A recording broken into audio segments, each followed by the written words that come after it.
Great.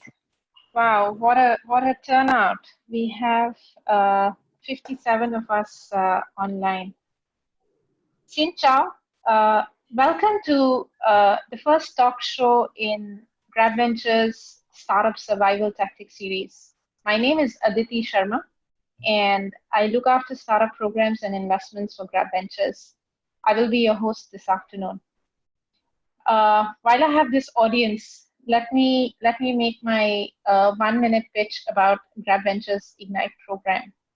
Grab launched GrabVentures Ignite program in Vietnam in late February. GBI, as we call it in short, is a capability building program that we target at early stage Vietnamese startups.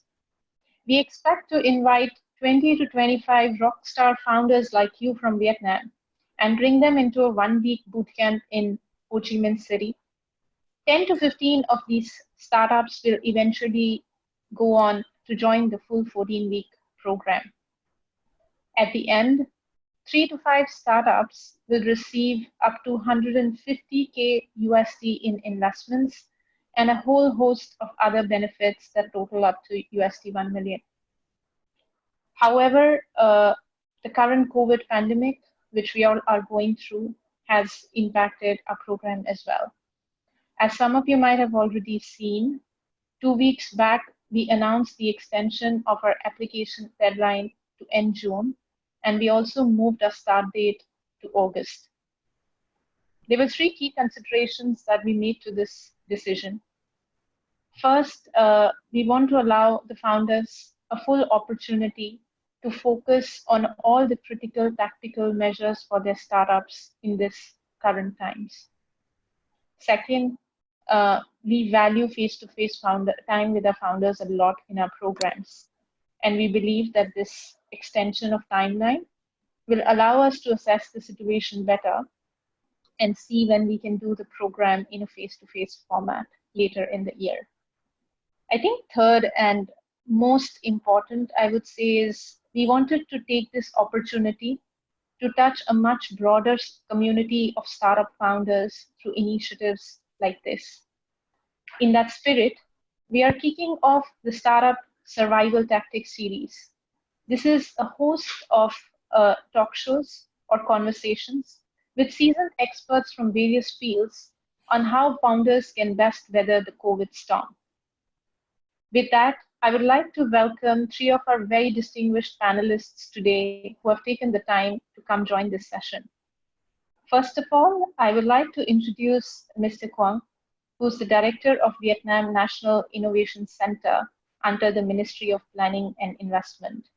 Right there, you can see Mr. Quang in the video. A bit about Mr. Quang, he's very well known to the Vietnam startup community for many years now. NIC is his brainchild. NIC was established in October 2019 to support and develop startup ecosystem and innovation in Vietnam, in line with the government's vision to boost the nation's digital economy. GrabVentures Ignite has also signed a strategic partnership with NIC to plan and execute the GBI program. Next, I would like to introduce V. V is also on the camera there. V personally inspires me a lot with her relentless commitment to nurture the local community of founders in Vietnam. She started entrepreneurship rather early when she was 13, founding her own web development company. She went on to set up another e-commerce venture after she graduated, and now she's the founding partner of ESP Capital. ESP aims to be the first investor working with founders who can have a very profound impact on the quality of life of the Vietnam people. Welcome, B. Thank you. Last and definitely not the least, I would like to welcome Kenneth. Kenneth is also on the camera there. Kenneth, can you wave at everyone? Yeah, there you go. Kenneth is the VP of Investments at Gobi Partners. We are privileged to have Gobi Partners as the funding partner for GrabVentures Ignite program. Gobi is one of the first venture capital firms in the region to have a presence all across ASEAN, China, and Japan, with over 1.1 billion USD in assets under management. Kenneth joined Gobi back in 2014 after a stint in e-commerce. Since then, Kenneth has made several investments for Gobi in the region and is a trusted advisor to his portfolio of founders. Welcome, Kenneth. Thank you. And I also extend a very, very warm welcome to the 60-odd founders who have joined us in this session. Thanks for your support. Very, very quick pointers for today's virtual session before we get started. To everyone else except the panelists, please keep yourself muted at all times unless we are in the Q&A session and you want to ask a question. For the Q&A session, how to ask a question, when we hit the Q&A session, we will allow participants to unmute themselves. Please unmute yourself and ask your question.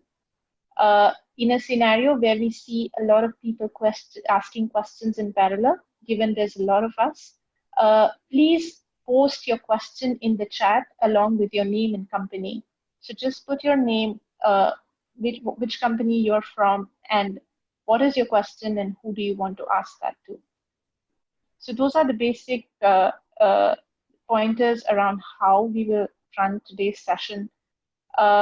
We have some topics on which we would like to hear our panelists' thought. I will kick off that part today. Let's go over that discussion, and somewhere around 4:30, we will open the floor to the audience for open Q&A with the panelists. Yeah, with that, we get started. I think the most pertinent question at the moment is what is going to be the impact of the COVID-19 on the overall global economic situation. This pandemic has been tough on every country, and we are seeing different nations taking a very different approach to tackle it. As a result, the economic and the social impact in each country is also very different. I think I would like to start by asking each of the panelists what is their view on what is the impact that they are seeing already in Vietnam because of COVID-19. Maybe we could kick off by hearing your views, Mr. Kwong. Thank you, Aditi. Good afternoon, everyone. Thank you very much for having the discussion today. As you all know, and actually the government of Vietnam has tried to take very serious action from early stage when there was just early news about the virus here from Wuhan. And you see that we already set up a limitation on travel, and also we have made very strong suggestions from the beginning, including like washing the hand and then wearing face masks, and then we're keeping a hygienic condition, and also we try to have online medical declaration for those who have may fear that they have some medical condition. So now when we already officially apply the social distancing for 2 weeks, we see that I think for all my life I haven't seen it with my own eyes. We see that the Hanoi is such a very crowded city, and now almost like no one on the street. When I get out from back from office from home, and then almost like very just only like 1, 2, 3 cars on the street. Never ever we see this situation. Even we have less people than in the Lunar New Year. Normally, the first day of the Lunar New Year, normally in Vietnam, in Hanoi, in the morning, very few people will get out on the street, but now even less people. So we are now at the already past 2 weeks of social distancing. And then yesterday, the government has already convened and then conclude that Hanoi will be among the group of 12 city and province which continue the social distancing for another 1 or 2 weeks. And the rest will keep a very close eye to see how things will go. But however, we understand that actually things now, we are in the phase of the so-called the F0 disappearing. We cannot see, we cannot detect any source of the major spread of the virus. So we have everyone have to be careful on this one. So in terms of the society, I see that this is one thing which may have affect our own group of people. especially with the older people, with the poor people, with the disabled people, and then those who have like very small activity for earning their life every day, such as the vendor on the street and like the driver. Those are the ones who actually suffer most from the virus. And second one, in terms of the economy as a whole, we see that now in all the provinces and all cities, all non-essential shops are closed. And almost, I think every enterprise or the majority of the enterprise already have very limited activities.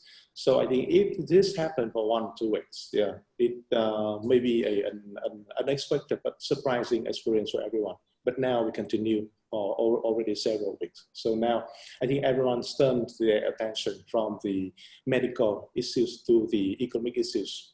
So like for example, for 6 weeks ago, I also had to undergo a bit of like a so-called isolation, because actually on my flight from UK to Vietnam, actually there's a group of the people who got infected. And then, but fortunately, I only was about the first group, and I was only in the social isolation for just like 7 or 8 days. And that ended more than 1 month ago. I think at that time, I thought myself it was really horrible for me. But now I think as a society, that's nothing compared to society. So I must say that's really a big problem for everyone. Yeah, thank you. Yeah, absolutely. Quite rightly pointed out on how the discussion is moving first from a medical topic to now the broader economic topic, right? We also would love to hear your thoughts. What's distinct about how you are seeing this evolving in Vietnam? Yeah, so I want to add to Mr. Kuhn's point about our government effort. I think our government is doing a very good job right now. And I think the sooner we can contain the spread of the virus, the faster we will recover, right? So I think that's a big debate. It's very tough to do 2 things at a time, right? It's like running a startup. If you want to grow so fast and making so much profit, it's impossible. So I think we need to choose, and our health is so important. So I think our government is doing the right thing right now. Regarding the startup scene, obviously this is an unprecedented time. We never seen before, right? So it's like the toughest time for startup. But there are good things and bad things. So I start with the bad thing, right? Most startup will have negative cash flow. So this is very, very terrible time for startup, especially in some industry like travel. So travel, like zero demand right now. Or even, startup that focus on retail, for example. We have huge decrease on demand because of social distancing. So I think many of them are struggling. But on the bright side, after COVID's gone, I think things will be fundamentally changed because everyone's online, right? The conversion rate for online usage will be much higher than before. So we read about Alibaba and how they overcame the 2003 SARS pandemic. And I think that's also opportunities for startups in Vietnam, especially if you are in online education or you're in online media. It's the opportunity for you after this pandemic is over. Yeah, great. We are already thinking about the opportunity on the horizon. Over to you, Kenneth. You have a much broader vantage. You're looking at a few things unfolding in the region. What do you see is distinct about how this is panning out in Vietnam? Right. Thank you, Aditi, and fellow panelists as well. I think the fellow panelists have really covered a substantial amount of what is happening, what government is doing, how startups are feeling. And one point that I just wanted to add from my perspective is the fatigue and the discomfort that individuals may be feeling right now. So I think because of this situation, there are things that we are usually used to doing. We can't do it anymore. So as a result, I think in terms of social behavior, in terms of the way we see things, in terms of the way we perceive things, in terms of the way we consume products, services, and our priorities will change. So I think from my perspective, one thing that I just wanted to point out is the effects of this pandemic will weigh on individuals quite a bit. And especially for individuals who have close kins or they themselves have contracted the illness, they are under even more pressure. So I think the key thing is, from my perspective, urge everyone to just stay resilient, stay positive, and really support one another right now. Yeah, that's very, very true. Bringing the human angle back to it all. Absolutely, Kenneth. Mr. Kwang, I know this is a dynamic situation and it's very hard to predict how long it'll last. But if you had like a crystal ball and you look at it, what kind of scenarios do you see emerging from this? Yeah. Well, it's everyone knows it's really, really hard to tell how things will go. But I think from my personal point of view, I think maybe that we can come up with, like, say, 3 different scenarios, like usual, which is basically different in terms of the timing. I think the best one, maybe you can go with the optimistic scenario.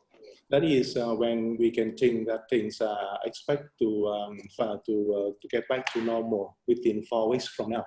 It means that in Vietnam now, I think we think maybe with the government efforts, then we can try to bring things in normal in around mid-May. And so after, so since late May, the business operation will get back gradually to normal.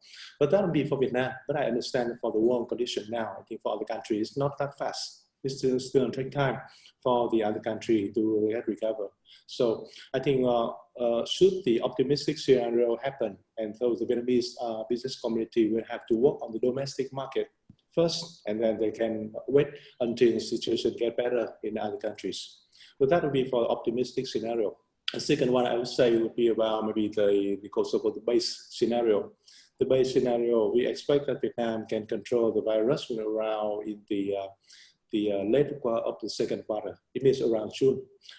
So after the quarter 3 will be the time when the business try to get back to be gradual as usual. So of course it will take longer for the business to get back to a normal condition, because they got to try to survive from now until June. So that would be the base scenario. I think this base scenario also has shared some of the estimate about timing with some other countries as well. And in the worst case, of course, everyone don't want this to happen, but the pessimistic scenario could happen when we take another quarter for Vietnam and for other country to get good control, to manage the virus situation. So only until quarter 4 that we can get back to a normal condition. So the company will try their best to do something in the quarter 4 to recover things. But however, if we let things happen, or if this situation will last until quarter 4 to get back to normal, fewer enterprises will survive. So that would be of course, my estimate on the scenario. But however, I think under any particular scenario, different sector will of course suffer from the different things. Of course, there are some sector like we mentioned earlier, for example, tourists will be the worst one to suffer from this one. Yeah, actually quite interesting. As you mentioned that, 2 questions come to my mind, and maybe I'd love to hear your thoughts, Bea. So given the 3 scenarios Mr. Kwang outlined, you mentioned the big challenges are going to be around cash. Kenneth was mentioning people fatigue. What would be your recommendation for founders? Which scenario to plan under, and what should they be focusing on right now? So I think, honestly, yeah, I think I'm very happy to hear that Mr. Kương, a government official, share his view on the timeline. It's very optimistic. I think I would plan for worse. that's my first reaction. You know, I'm happy if it's you know, we can reach like the base case, or we can reach even, you know, the optimistic case in May, right? So normally what I would do is I would look at my cash flow and my runway, and the first thing first is I have to think about demand side, right? How's revenue is going to be affected? How gross profit is going to be affected? Do we need to reduce our price and reduce gross margin, because that's our cash inflow? And we have to, you know, do 3 scenarios, right? Let's say if things go well, these things will be over by May, right? What happens if this thing lasts until next year? How are we going to have, you know, our revenue, right? How is the revenue is going to be affected? And then the second thing is think about the cost, the spend. Because if there's nothing we can do about revenue, the best we can do is to optimize our expense. And my rule of thumb is look at the cost item that really matter most, and look at the cost that had little impact to demand. So hypothetical, if you still have certain type of demand, then maybe you can spend a little bit of marketing to keep that demand going, right? And let's say in the worst case that you have no demand, then you have to cut all marketing costs for sure. And the big items on the expense normally is HR, but we have to be careful, right? If we cut HR dramatically, then there's nothing for us to bounce back. So you have to really think and be creative here. So my advice to founders is that, we have to think about employees. The best thing we should do for employees is to, take care of our employees so that, they take care of us in a good time, right? So this is very critical time for all founders to make their decision. And for management team, we can offer, different package, right? Instead of getting 100% cash, we can get a part in cash and a part in ESOP to reduce the cash flow. And, you have to review different scenarios to figure out, where to cut the spend on HR and reduce the other spend, even rental costs. I think a lot of landlord, understand the situation. So even though we still have cash, but we have to negotiate with our landlord, right? Maybe defer the payment a little bit, or to decrease the payment monthly. So those are my advice. So basically, look at demand, and second item is look at our cost expense. And based on the three scenarios, we will know exactly how we should react, right? So I think before like 2 weeks before the scenario happened, we know for sure that whether we are in the good scenario or in the very bad scenario. Got it. Kenneth, is there any other piece of advice you would like to add here on the scenarios for the founders? Right. I think we mentioned some very good points, relating to demand as well as cost aspects of the business. I think first thing, as well as the employees, my perspective is, again, just want to reiterate, when times are tough, I think founders are under even more pressure.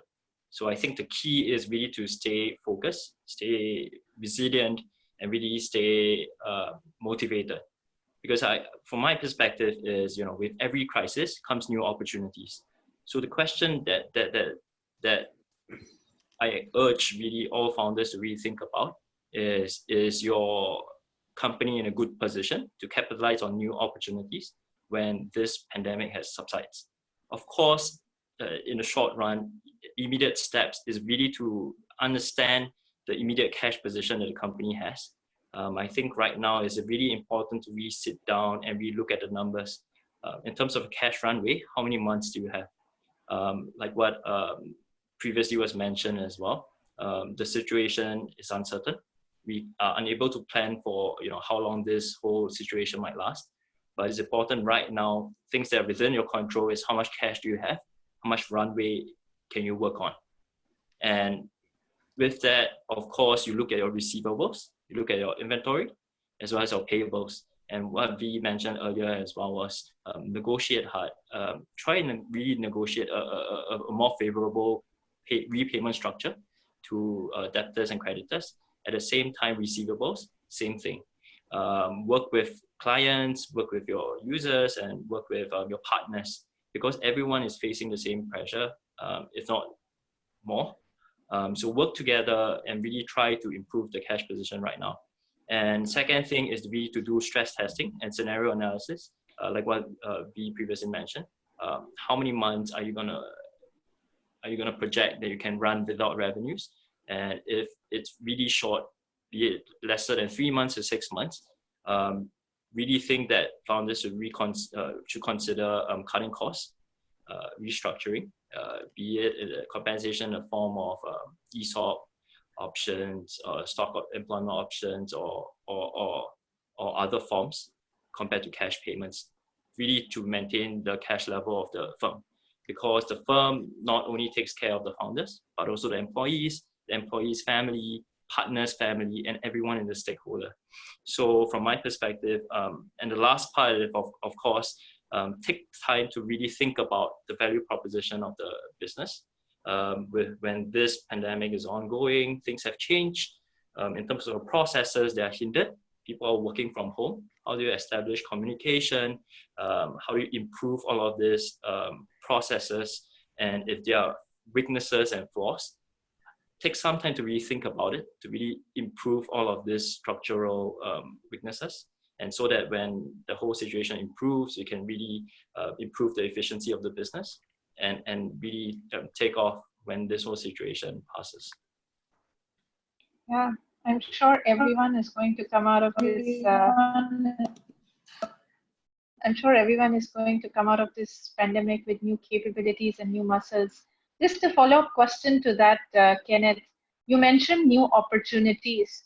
As you look across your portfolio, can you talk about some of the new opportunities you're seeing emerging? Are there any particular sectors that you see actually are picking up and starting to do better in this particular environment?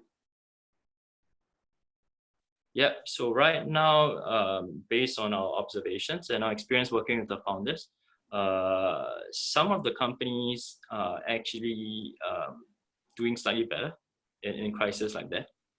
With relations to especially online consumption, e-commerce companies, you see, of course, a hike in terms of demand for groceries, healthcare related products, and other necessities.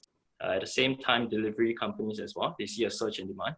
Of course, you know, when people are not traveling as much, there's a need for delivery services to really get things moving. And at the same time, another two areas that we saw were actually some of the services that some of our portfolio companies are providing and working with the government to really support this entire process. So two of the names that come to my mind is Eureka, and what they do is actually like a big data platform, and they're actually working very closely with telco and government organizations on facilitating the contact tracing processes, just to make sure that, you know, we are able to track real time people who are affected and who they have come in touch with.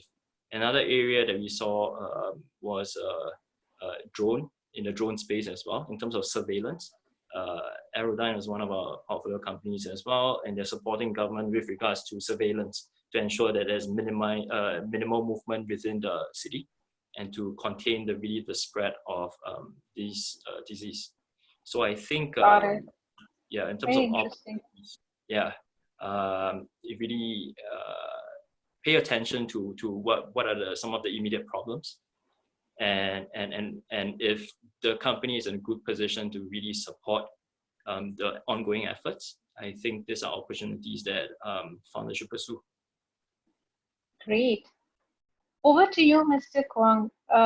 Could you talk a bit about any programs or policies that the government is rolling out or considering rolling out to support enterprises and startups in this time? Yeah, I think currently the government is working on a couple of the different packages, not necessarily for startup, but actually for everyone.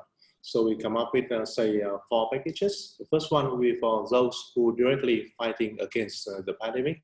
So it means that we can actually take advantage of this opportunity to, if you are a startup or you are an SME working to provide medical and supporting solution, you can benefit from this one. This is the first one, that will be for the first package. The second package will be approximately around $13 billion under the commercial bank's credit line. So I understand that will be disbursed through the commercial bank. So, but I'm not quite sure whether or not it will be, it's easier for startup to access this kind of credit. That will be for normal credit line. But I understand that the only different thing is that now we can have so much financing from the commercial bank. So, but however, startups still need to work with the issue of different hinder and barriers when you get access to credit, say collateral and a good business proposal and so on and so forth. The third package would be through property investment and tax defer. Of course, when you talk about startup, there may be not much different benefit from when you talk about tax defer, because they have no revenue, they have no nothing to get benefit from. But with the property investment, I think this also can bring a good opportunity for the enterprise can join in the public procurement or public investment project. And the last one, the fourth package would be mostly for social security. I mean, for those who lose the job and for those who, including free labor, those like a small vendor on the street. So basically, I think maybe and two maybe limited the first one, and then the third one could be the good packages from the government, which is either already implemented or under consideration to be implemented in a couple of weeks' time. Got it. That's very helpful information. I have one question for you before we open it to the audience for live Q&A. Speaking for yourself and as you speak to all your other VC friends, will VCs continue to actively invest in these times, or you're more focusing on allocating resources towards supporting your portfolio companies to tide over the pandemic? Yeah, so actually I see two types of thinking out there. Actually, the first one is to be in the defensive position. So basically, a lot of VC choose to not invest right now for two reasons. Number one is you don't want to invest in a company that have decreasing demand or no growth. You rather wait to have less risk. Number two is a lot of VC want to save their cash to support the portfolio companies. So many VCs actually choose not to invest right now.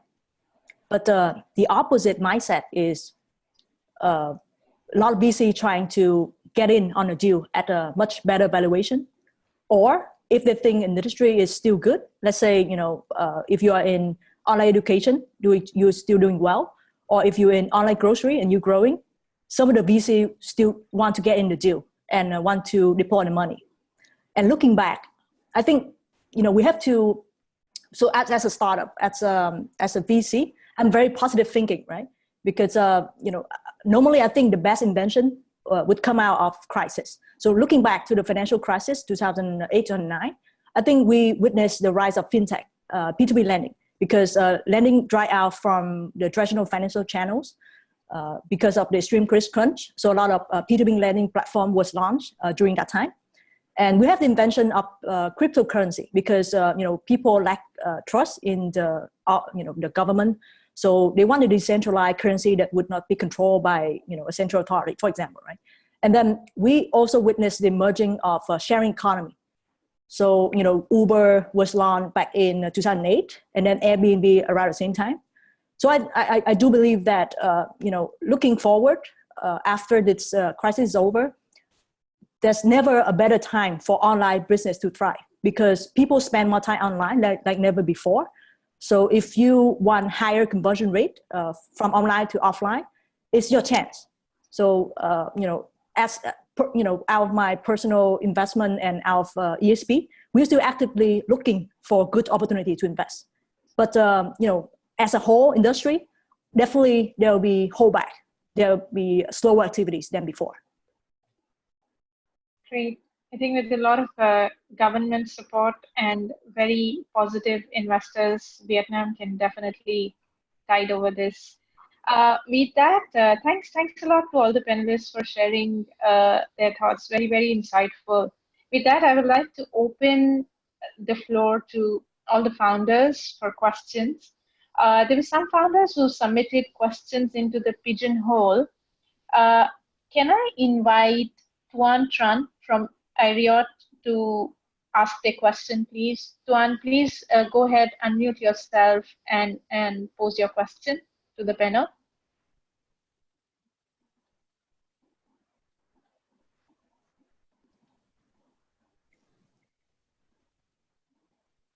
Hello.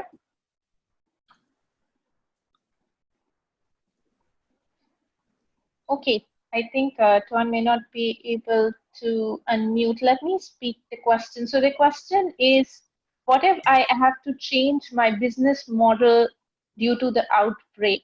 Then after COVID, should I continue to develop that business model or return to the old one? Kenneth, B, Mr. Kwong, whoever wants to share some thoughts on that.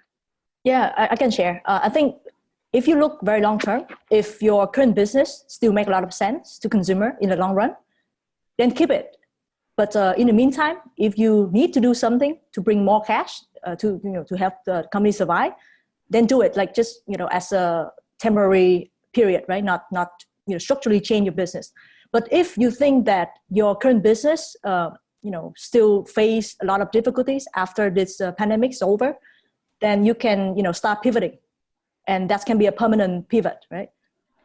So that's another thing that I want to share. It's very important to founders that it all starts with the mindset. So normally for founders, I think the best thing we can do is to look inward instead of looking outward for help. We need to really look at our own company and our own situation, because nobody can understand the company situation better than yourself as a CEO and founder of a company. So I think first thing is, test your idea with your friends, with your investor. Like don't just switch immediately, right? You have to start small, start lean, and see if there's a demand for that kind of service before you completely switch. And number two is try to understand the unit economics of that new idea, new concept. If you're making positive gross margin, then why not, right? Because it's bringing more cash to help you save the company. And then you can decide whether to scale it, or if it's not scalable, then maybe you stop it. So it's really depend on each company's situation. But the important thing is the mindset. And I think this is one of the opportunity that CEO and founder need to prove their capability. Because as a leader of the company, you're the one that leading the change for the company. And it's the ability to carry out the right move for the company will make your company grow faster in the long run. I think I just want to give also one very small illustration. That the funny thing that I've just seen a few of the micro enterprise now working in different sectors now turning to actually providing food online. All kind of things that are providing lunch and dinner. That's from the micro enterprise point of view. But I just talked to a friend this during lunchtime today. She also confirmed to me that actually every cash that she spent in every other month for shopping online now turning to shopping food online. So I think this is also from a supplier point of view and consumer point of view that actually we need to restructure a little bit just to bring cash first, and then come back to our business model later on. We can find a lucrative. Yeah, absolutely. I think grocery and food has taken a very, very central position in the day-to-day life for everyone at the moment. There's another question in the pigeonhole from the founder of Kanavi. Hi, are you online? Would you like to unmute and pose your question?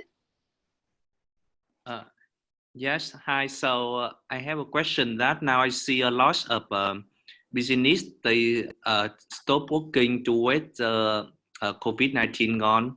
And with your view, what do you think we should innovate? Temporarily sleep, or we find another innovative way to growing with one better?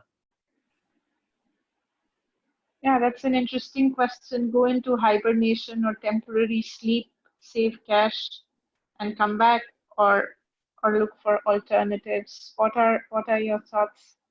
Let Kenneth answer, because I talk to Hai every week. So let Kenneth answer that. I want to pick his brain. Sure. Yeah, so let me take this question. Correct me if I'm wrong. If I understood the question correctly, it is about the decision between going into hibernation and innovating. Am I right? Yeah. Yes.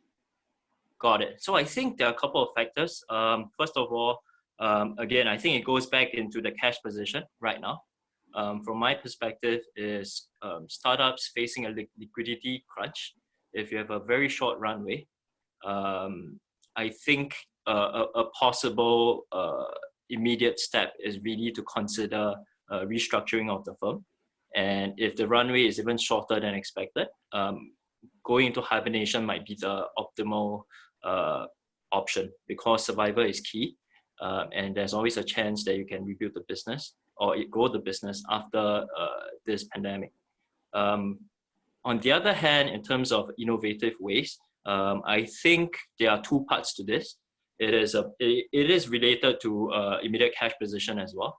Firstly, are there immediate cash opportunities that are able to capitalize on based on your team and based on your current resources? If with regards to this, I think the best concept, or in theory, the best thing we can actually do is to really consider the incremental cash flow. In short, what are the possible cash flow revenues minus total variable costs that you will utilize. And if it is positive, I think these are immediate opportunities that you can consider working on right now. And if, of course, there are other factors that should be taken into account as well. Number one is how drastic is the change. It affects the team, it affects employees as well, it affects their roles, and it affects your current customer base, your consumer base, your other partners and other stakeholders. And number two is, of course, expertise. How hard is it to really build or really change solutions and products? So I think this is just a short answer. Of course, we can go into many deeper scenarios, but I think just a general rule of thumb: consider cash flow, consider immediate cash opportunities, consider what resources you have on hand, and how good are you in a position to really capitalize on those opportunities. Yeah, thank you. Thank you. I see a question.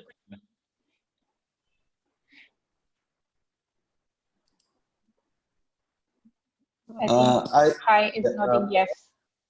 Hi, it's me, Quang from Telepro.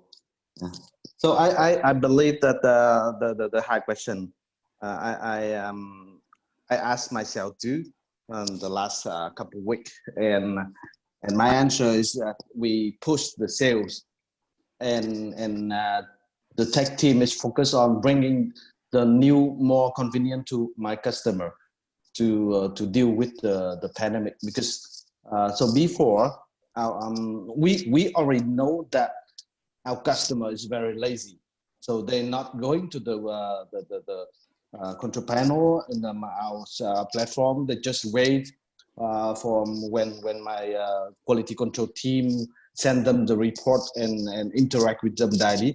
So in this pandemic, we push more sales, and also my tech team is focused on bringing more convenience to the customer. For example, we build the bot in Telegram, so the customer don't need to go to the website to our portal. They just send question in Telegram, and we bring all the data in chat, very convenient for them. And also for all the converted like an order, send direct to them. And also my tech team the past 2 weeks already built a kind of question and answer platform where where we can use that for integrate into Telepro to set up a kind of a new quiz system to test our agent when we onboard them. I believe that in this pandemic, we have to see if we are losing money every month, we have to do something to cut loss, right? But if you already break even and you find a way to be break even, you do that. So I don't find anybody, no reducing salary. So everybody still working as normal, but with normal salary, but double job. So they have to be very committed to the work, and like in a war, we have to do with all the strength of everybody. So we encourage all the people in our team to double their kind of double their time, double their effort to face. Yeah. Thanks a lot, Mai, for sharing a very good example, live example of innovation in these tough times. I'm mindful we have to drop in a couple of minutes. I see one last question, which I think will be great to hear Mr. Kwang's thoughts on. I see a question from Vostok VR. What do you feel are the pros and cons about using Vietnam as a regional base for ASEAN expansion? Does it have the infrastructure, legal support, etc.? Or moving to Vietnam is mostly about developing project for one single country? Yeah, Great thank you very much. question. It's also very very good question. Also very I would say, very broad question that it's hard to tell with one single answer. However, I think Vietnam now is acting at a very good position in terms of the providing a very good connecting to the whole region. From Ho Chi Minh City, say for example, if we take like maybe 2 hours flight, then we cover the whole Southeast Asia region and a part of South China, and then a bit more, I think approximately more or less, say you can say like a 1 billion population market. And also, we also have very good, we are also a very open economy. So even before you consider using the Vietnam as a regional base, a lot of enterprise already have the good connection with so many other international market. Actually, Vietnam is a very big open economy, and also you see that even I see that when we consider not just only Vietnam but also for many other countries in Southeast Asia region, we have very good extra say regional trade. We have a good trade relationship with the US, with the Japan, Korea, Europe, Australia. So basically, Vietnam as one very good example, Southeast Asia, to have a very good connection with the region at a larger scale and with a smaller scale in the ASEAN's expansion. Of course, I think and also given the market, Vietnam also is the second largest market in the ASEAN region after Indonesia. And then so Vietnam itself as domestic market, and also providing very good entry to other ASEAN countries as well. And another thing we would like also to take as a very good performance, that Vietnam now has been participating in 14 major, if I remember correctly, 14 major free trade agreement with all the major stakeholders in the world. So entering Vietnam, you are also having access to, say, not just only the ASEAN market, also say around 55 countries who have been also signatories, members of the Overseas Free Trade Agreement. So welcome to Vietnam. Thanks, Mr. Quang. So Aditi, I want to add on just 2 points. Maybe I want to, try to sell Vietnam a little bit. Yes, please. 2 points. So the first point is, I think Vietnam has a very good base of talent for technology. So you can build a very efficient tech team in Vietnam if you move your tech base to Vietnam. And number 2 is for the consumer side. I think Vietnam has a very good consumer market right now because we have very young population. Median age is 29 and 60% is under 35 years old. And we have growing middle class population as well. So I think those are the 2 reasons that I would add into Mr. Kuhn's answer. And unfortunately, I have to leave for another event. So thank you so much for inviting me, and hopefully everyone stays safe. Thanks for joining us, V. Okay, bye. Thank you. Thanks, appreciate it. Mr. Kong and Kenneth, I believe we have still a few minutes. I see one more question, and Kenneth would love to hear what is your guidance on this. There's a question from Tin Nguyen. They're asking how to keep people motivated in these times. What is your guidance to your portfolio founders, especially in a scenario where there's a reduction in salaries potentially? Got it. Thank you for the question. I think first of all, as mentioned earlier, I think times are not easy for everyone right now.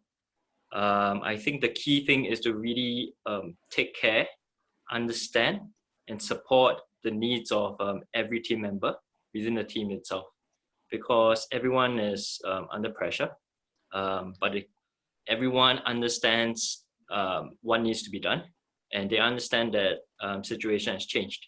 So I think it is important that founders really communicate this with every team member and really spend some time to stay connected and really understand their situation. And if there are areas that you can support each team member in different ways, please extend your support. I think that's part one. Number two, it is about alignment with the vision and the mission of the firm itself. Team members join and stick with a company for a reason.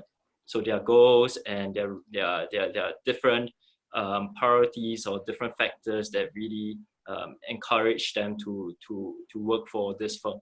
So take some time to really understand this and and communicate the reason and communicate your vision and the mission of the firm to each and every one of this team member. Because if they are aligned, they will understand that what the firm is trying to build fits in with the skill set or the individual goals that they're trying to achieve. So if they are not, then understand where the areas of difference is and really try to align the interests of each individual with the firm's mission.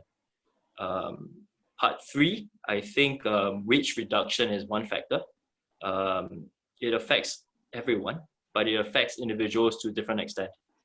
So for individuals who rely on constant cash monthly wage to survive on a daily basis, do extend some form of support, be it smaller adjustments, or be it working less hours, or having a more flexible working routine instead, and to really help them throughout this period of time.